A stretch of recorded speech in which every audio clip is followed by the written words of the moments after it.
Đố anh Teo ăn hết 10 gói snack phô mai trứng muối.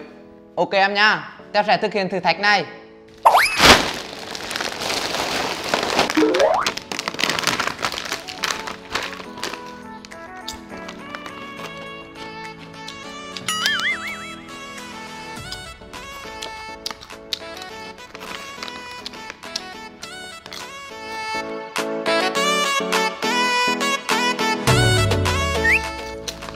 Bim bim này lát rất là mỏng nha mọi người, bên trong nhái rất là giòn, có mùi vị phô mai rất là nặng luôn nha.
Bim bim trứng muối đậm vị phô mai rất thơm và ngon.